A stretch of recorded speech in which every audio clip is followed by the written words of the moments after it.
Welcome to the Women Leaders Association podcast, where we believe we go further, faster, and have more fun when we go together. Be sure to tune in each week to hear an empowering message from the world's top women executives, trailblazers, entrepreneurs, and all-around fierce female leaders. I'm your host, Julianne Kirkland, and I will be taking you on a deep dive of each message to equip you with the principles, strategies, and tools you need to start crushing your goals, increasing your impact, creating work-life harmony, and did I mention have more fun? Because when you love what you do it better. The Women Leaders Association is the world's largest women executives association with over 30,000 women in executive and leadership positions who are committed to the development and advancement of women in the corporate arena. If you would like to get involved in a Women Leaders Association chapter, would enjoy daily podcasts, or you desire to become a part of the Women's Mastermind group near you, simply go to womenleaderspodcast.com. Now let's tune in for this incredible message. On today's episode, hear from Mara Benner. She's an integrative executive coach helping people align for success. She enjoyed 25 years in leadership roles with National Healthcare Corporation and is the leader of a national nonprofit association. She combines her business acumen expertise with her personal journey and how ancient cultures addressed health, well-being, wholeness, and spirituality. She incorporates her holistic approach for professional self-awareness and self-regulation to make good leaders great leaders. Welcome, Mara. Hey, welcome back to the Women Leaders Podcast. I am so excited Mara is with us today. Welcome. Hi, Julianne. It's so much fun to be with you today. I am so glad you're here. So prior to hitting record, I was like, okay, what are we going to talk about today? And she was like, well, I kind of have something that I didn't put on the form, but and it was so relevant and it's so interesting to me. So let's just dive in. Mara, what is it? Because you said wellness, how it's important for leaders to focus on wellness in order to kind of be able to adapt to everything that's changing with AI. And so like my mind was already blown. I was like, wait, I want to get to the show for this. So talk about that. How did that intersection happen? Yeah, it's interesting. It's been happening over the past couple of years. COVID is getting us to a point where it's happening even more rapidly. And then you add in AI, and this is just something, it's a track that organizations are moving down. And so let me try to explain a little bit more in the fact that we had the industrial age. We were used to now working 5 days a week, and it was about really, focused on a product or service that may or may not have changed much as we were working on that as an organization. But now services and products are changing very quickly, very fast, right? We're seeing that in technology. We know we want the next iPhone that shows up, but that's happening in services as well. And as you incorporate AI, now you're seeing that we still have to kind of see where AI goes, but certainly we know that administration and management techniques or different ongoing like everyday activities are going to be able to be coded, and they're probably going to go away. Mm-hmm. And what that leaves time for is time for creativity and innovation, which will help with the services and products that are going to be changed up quite frequently. So you're even seeing some companies moving to 4-day weeks. And some of the CEOs are talking about the reason that they're doing it is it's no longer as physically demanding within a job. What's happening instead is they need them to be very creative and innovative. And so as a result, they need to give them that space and time to be able to be creative and innovative in what they're doing. Yeah. And that gets us to the wellness, because the way for us to switch the way that we've been thinking is to move from, when I work with leaders, that fight or flight response and the constant focus on mental ruminations, which the mind is a wonderful thing. But we have to switch over to really being able to have that relaxation, be able to tap into our creativity. One of my clients calls it being in the flow. In order to kind of really, it's going to be the next thing that leaders have to have is that ability to tap into that creativity.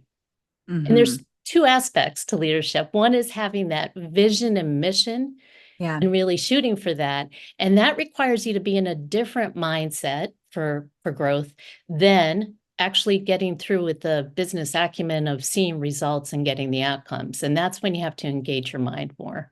Right. Yeah.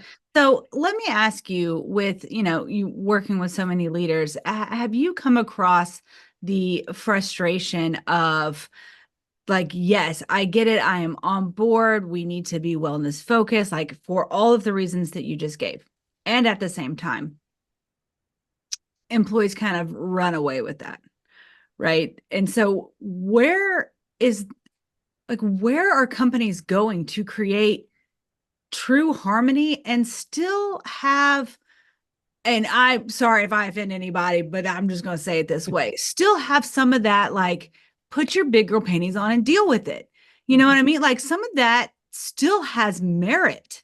And I get the 4-day week, but at the same time, like, I'm very creative. And so I'm thinking, like, yes, time wise, yes. But if you say I have to be creative from Monday to Thursday, you're taking somebody who's creative and putting them in a box and said, oh, you don't have to be creative 5 days a week. You only have to be creative 4 days a week. Right. So there's still this room. And that's why, like, even though all of this AI stuff is kind of bubbling up, if you will, I always talk about how we still need people. We still need people because people are creative, people are innovators. And, back to your point of wellness, that we really do need to be listening and understanding how our brains work and how our brains operate. And so I'm so curious as to, one, your take on all of what I just said, but then two, how did you get involved in this in the first place? Okay. So I think you raise a lot of great issues. And in part, we don't necessarily know where AI is going to take us. I think we can all agree that we're in a new time, a new era, and we're waiting to see how this all kind of, what is best for each organization. And what I'm seeing out there is each organization is very different as to how they're adopting different aspects of this. Let's just take the creativity and innovation. We know that there are great companies out there that are really encouraging time for their employees to engage in this. And I think to some extent that came out of the tech world that began all of this. So you have Google, who has kind of their 20% time, where they have their teams who just have a time to create, to think through the problems, and have come up with really good innovations like Gmail and things like that, right? So you have your Amazons too, who also have ways of just allowing their teams to be creative and come up with solutions as well. So they have done it very well as well. Facebook came up with a like. So there's different companies out there that are showing that. And that's going to change for each organization as to what is the best approach for them to encourage creativity and innovation. Then you enter into wellness, and that's, a fascinating topic in and of itself. So is there good ROI on wellness? That's one of the key questions I think that's out there. And after COVID, we know that work-life balance has changed and shifted. Yeah. And what I find when I work with individuals, and this kind of gets into that wellness, is, the route that I took to get where I am now is I had served in a leadership role for a $2 billion healthcare company, working with the CEO. And so I understood leadership and I understand engagement with executive teams in meeting results and moving forward with your mission and vision. The other aspect, though, was I was also very fascinated with wellness overall. And so took a little sabbatical and worked with the GW Center for Integrative Medicine, looking at whole person care and aspects of that for overall well-being. And what I find is, in the terminology we use now, is emotional intelligence, Right. about self-awareness and then self-regulation. And so I'm finding that you have your leaders who understand business acumen and they're doing well, But the next step up is that emotional intelligence with self-awareness and self-regulation. And so what does that mean? And this is where I find wellness is that's being successful, is each person is very different in what this looks like, but there are ways to help leaders become much more aware of how they're showing up, teaching them aspects of active listening, understanding where their team is and having empathy for their team to be able to understand how to motivate them to see better results. That's one aspect. And then self-regulation really comes in because we are a society that is so involved in our fight or flight response. So again, this is coming from me working with doctors. If you can remember your autonomic nervous system, you have the sympathetic, which is your fight or flight response, and your mind is racing when you're in your fight or flight response. It's trying to find safety and security. Right. And then you have your parasympathetic side, which is all about rest and digest, your relaxation response. And that's where you tap into your creativity. And so when I work with leaders, it's about helping them understand, oh, you're in your fight or flight response. And as a leader, we need to switch over to the parasympathetic side. And so what works for you in helping you get over that parasympathetic side? Because when you do, your mind calms down, you come into the present moment, and you can have better clarity as a leader as to the next steps you need to take. Mm-hmm. Yeah, it's so fascinating. I love all things brain. My dad died of Alzheimer's, and then after that happened, it kind of like sent me on this brain journey. But anyway, I'm so sorry. that's okay. But one of the things that I've learned, about the brain, in particular, people with ADHD, right, is how wonderfully creative they can be with that. And so it's so interesting to me. I owned a salon a long time ago, but some of our most creative stylists had ADHD. And that's when I started noticing it in real life before I actually learned about it in a book, but, and I was like, man, that is so fascinating, because for the ADHD mind, self-regulation is one of the hardest, battles that we fight. And so it's so interesting as to this showing and teaching leaders how to be able to identify that in others, to be able to guide them through that. Because when you are the one experiencing it, you don't see it that way. It's like, logically, it, but once you're in it, you're in it. And so I love what you're doing, the work with leaders to help them become more aware, right? You can't fix anything or work through anything that you're not even aware of that exists. So I love that. So how did you get into this, Mara? So one part was I was fascinated by just healing itself, wellness, and even the spiritual components to it. And I'm a big believer that in whole person care for our healthcare system. And I've been in the healthcare system for, ever. I originally went and did healthcare policy up on the Hill with Congress. So working on different issues, and my background's in gerontology. And then I worked for a healthcare company, loved it, loved working for the leadership team, and learned so much. And at some point, also recognized that I'd been in fight or flight for a long time personally, and had to start using the techniques that I had been learning on my own journey, my own healing journey. And I had the luck of going to the GW Center for Integrative Medicine, becoming a practitioner with them, enjoyed the opportunity to train medical students on whole person care and the aspects of self-regulation, self-awareness, and even ran an alternative healing program at GW Hospital, where we saw significant results from being able to balance the body into relaxation that didn't require pain medication, that reduced pain and de-escalated strong emotions. Good. And then I had people saying, hey, Mara, you have a background in leadership. Will you be willing to kind of work with us through executive coaching? And I said, yes, I'd be happy to, but I want to combine it with wellness, because as individual leaders, it's so important to be able to have that wellness component or well-being component Right. as you're continuing, because leadership roles are, there's a lot happening. You have to make a lot of decisions. And so Mhm. keeping yourself balanced and centered is certainly an important concept for all of that. So, Yeah, I love that. And I'm sitting here thinking about I have a set of quadruplets, Mara, and oh my goodness.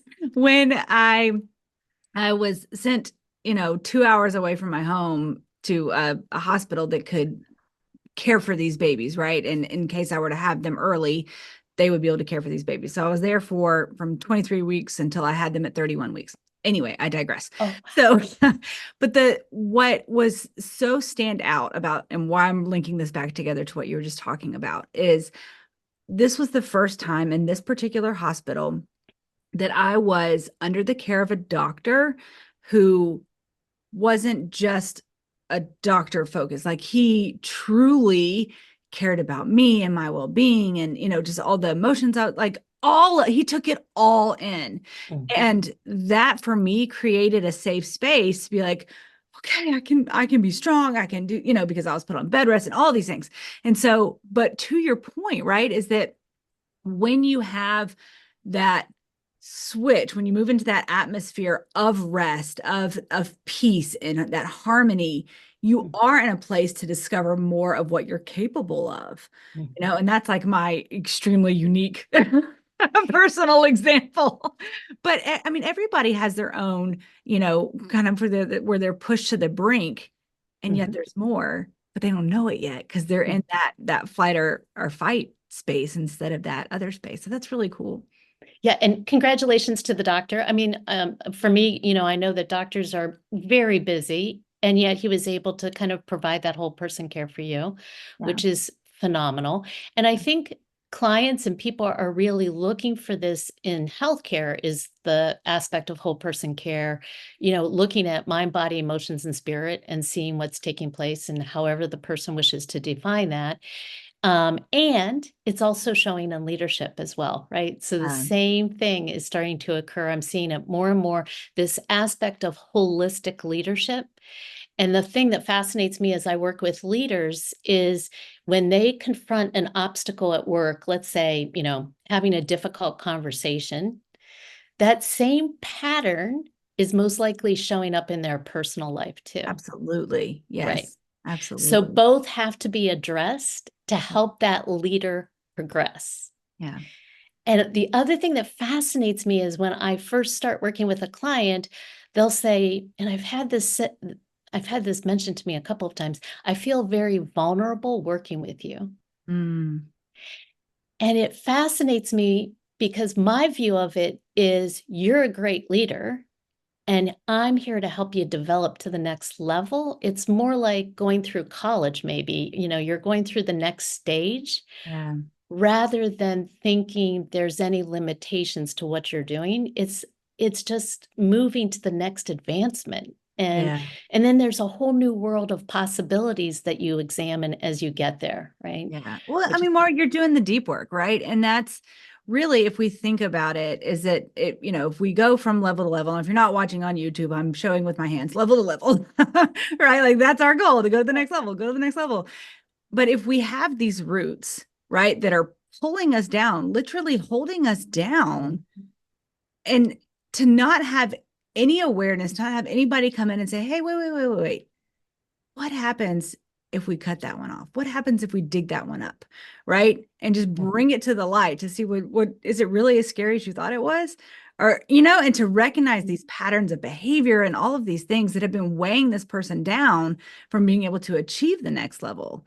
And so yes, it is a vulnerable space, but it's such a needed space. And there's so much strength in that space, because you cannot rise to the next level and sustain it without clearing out all that junk that's been holding you down. Yeah. And it frees you up to have Yeah. so much more creativity and to get so much more accomplished as a leader. So it's Yeah. exciting.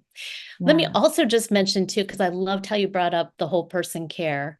There's really wonderful research from Rutgers University that talks about the 8 dimensions that we all have personally that we need to be evaluating on an ongoing basis. And Yeah. it's a simple thing to do because, you can take kind of the quiz at any point and take a look at it. And then it's usually a snapshot. It's just a moment in time, but it gives you a good view as to how you're doing from a holistic perspective. And so what I find fascinating is it has 4 internal components, which is physical, mental, emotional, and spiritual. And it has 4 external, which is, let's see if I can get these right, career. So it's career, social, environmental, and financial. Mm. And I love having people kind of do a quiz just to see where they are. And sometimes they sit back and say, wow, I didn't realize I was missing a little bit here. And I didn't realize I was knocking it out of the park here. And I can rebalance. And that's part of the self-regulation too, Right. is bringing awareness to this so that you can say, oh, okay, I'm doing a great job here. And I can do a little bit of improvement here. Yeah. Oh, that's so good. Because you see that all the time as well. You're saying there might be an issue, at work, and then you're kind of seeing the same kind of thing happening at home. Mhm. And there's also the flip side where maybe you're totally excelling in one area of work, but because of that, you're avoiding, right, Mhm. these other areas completely. And Mhm. then so you might be wildly financially successful and your marriage is falling apart. Right. Whatever the case may be. And so I love this awareness factor of, hey, it's as simple as a quiz to really kind of, again, bring to your awareness what all is going on. And then to work with someone like you to really get in there and do the deep work to really set them free. Yeah. That's incredible. That's Yeah. awesome. So how can somebody get in touch with you, Mara? Like if they're like, oh, okay, hands down, I've got to work with this lady. Where do you hang out? How can people get in touch with you? Sure. So thank you. So the website is www, of course, truenorthexecutivecoaching.com.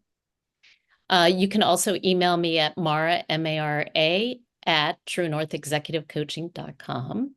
And, I would love to just say that I have the 8 dimensions. I have it as a quiz. If there's people who are interested and say, I'd really love to take that quiz, I'd be happy to send that out. So if someone wants to email me, I'd be happy to send that so that they can take a snapshot and see what's happening for them. I love that. I love that. That's awesome. All right, Mara, what would be one last piece of advice that you would give to the woman listening right now who is totally captivated by this conversation? Like it is exactly on time for where she is in her life going, yes, this is exactly what I've been needing. I don't really know what my next step is. What would you tell her? Yeah, the next step is we've been talking a lot about wellness in leadership here. And I would really encourage them to think about what is it that makes them really connect with that parasympathetic side, that relaxation component, that point. And it's called rest and digest, because if we're not sleeping well, or if we have like irritable bowel syndrome, that's an indication that we're not spending enough time in our parasympathetic side to have a balance within our physical body. Okay. Because when we're balanced, it's homeostasis. Right. So is yoga something that allows you to get into your parasympathetic? For some people, it's going for a run. For others, it might be reading a book in an afternoon. Everybody's a little bit different. But the first part of this is figuring out for you, when is it that you feel most relaxed?